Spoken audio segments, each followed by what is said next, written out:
All right. After I did the little podcast here on Rory McIlroy's embedded ball free relief drop, a lot of people were messaging me and saying, hey, what about Wyndham Clark? What about what happened to him during the final round?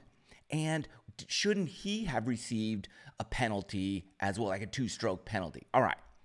I'm going to go over that incident and discuss why that was not even, it wasn't even, I guess you could question it, but it really wasn't questionable, and it is not cheating. Okay, so let's look at Wyndham Clark's chip shot here. It's back nine, and he's just looking at his ball, deciding between a couple clubs, and it appears as though his ball moves. Okay, now, this happened a while back with Jon Rahm, and Jon Rahm was assessed a two-stroke penalty. One, because his ball actually moved and he didn't replace it. So that's two-stroke penalty at the time. And that is what a lot of people are saying should have happened to Wyndham Clark, and therefore we should have assessed him a penalty, go to a playoff. There you go. Well, here's what actually happens. They're playing on Bermuda grass. So the ball's sitting on Bermuda. And we'll go over the rule here in a minute so we can really understand exactly what the penalty would have been or should not have been. And he's deciding between two clubs. And you could look at that and say, oh, he's pulling a Patrick Reed here, and he's trying to improve the lie and the grass directly behind his ball. That's not what he's doing. He's just deciding, okay, which club do I want to chip with? This one. And his ball is hovering or oscillating or moving. Some people might say it's actually moving. I mean, it moves, right? But here's what it doesn't do. Jon Rahm's ball actually moved into a brand new position. It actually turned. So he should have taken a one-stroke penalty and replaced his ball, which, whatever, that would have been impossible. But you could do the best you can. I don't know what you do if you don't see it.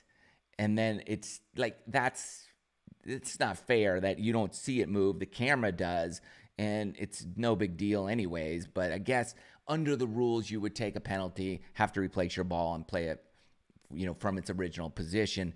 Here, what do you do? The ball is suspended kind of in midair on this Bermuda grass. Now, a lot of people all over the Twitterverse and everywhere talk about Ben Hogan and all the old timers and how they assess penalties on themselves. Look, those guys, if they had the cameras on them that we have on the players today, there would be a heck of a lot more penalties assessed and people calling in and calling these guys cheaters. They're not cheaters. There's just a lot of things that happen that people don't see and cameras pick up, and then we can later look at and then say, oh, this guy's totally cheating. No one's cheating. Well, not no one. Most people don't cheat. But occasionally, things happen that no one sees except the high-definition cameras we have today. So let's look at the rules of golf and try to determine whether or not this should have been a penalty or not. So we're talking about a ball at rest here. And according to the USGA, the rules of golf, now there's certain rules for on the putting green. We're not on the putting green. There's also outside influences that move your ball that could encompass a stroke or not. Like if you were to accidentally kick your ball, that's not an outside influence, and you would be assessed a one-stroke penalty, and then you have to replace your ball. Okay, but if your caddy or an animal or something else moves your ball, then you replace it, no penalty. Okay, now if you deliberately do it to an opponent, then that is a penalty. But we want to look at natural forces. And here's why it's not a penalty on Wyndham Clark. Because this is a natural force, believe it or not. And that's why there was not even an issue in terms of his ball moving. The natural forces that require no penalty, here is this, except on the putting green. If you have marked it and lifted and replaced your ball, natural forces, you will generally just play the ball from its new location. Okay, so if it's a natural force, you play from its new location. You don't replace it. What are natural forces? Natural forces are outside influences that move your ball. Okay, so here are natural forces. This covers effects of nature, including wind, water, and gravity.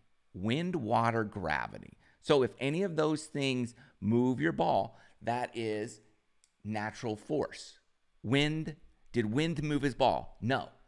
Did water move it? No, no water moved his ball either. He didn't touch his ball, but here's the thing. You are allowed. You can touch your ball with the club as long as it doesn't move. So there's sometimes you're lining up for a shot or a chip shot and you just touch the ball with the club. As long as the ball doesn't move, you're fine. He doesn't touch his ball. What he does is he touches the grass behind the ball. And what is is he moving the ball? No, what's moving the ball? Gravity is moving the ball.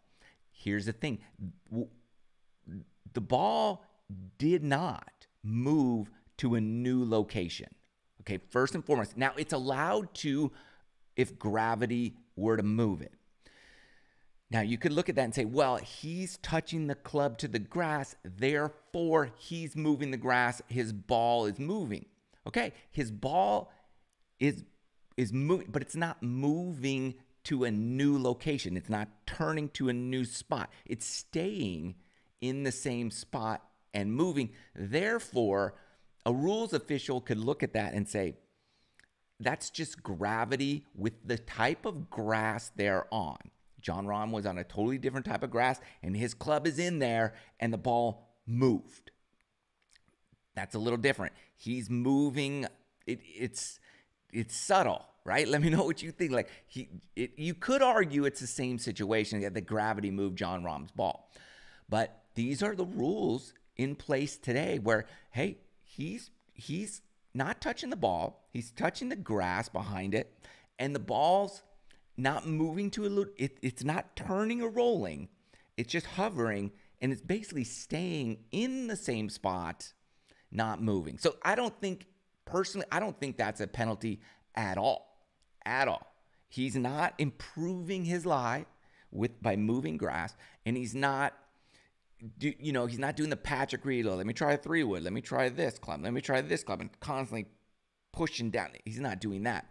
There's tons of air inside that Bermuda grass. It's really fluffy. It doesn't take much for that ball to settle more, but it doesn't. It just kind of is hovering on the blades of grass. The Bermuda grass, which is specifically, it's very different than in the bent grass or the kikuyu grass or any other type of grass. It's mostly air. So his ball doesn't move. It's hovering. It's not a penalty. And if it were a penalty, what would be the penalty?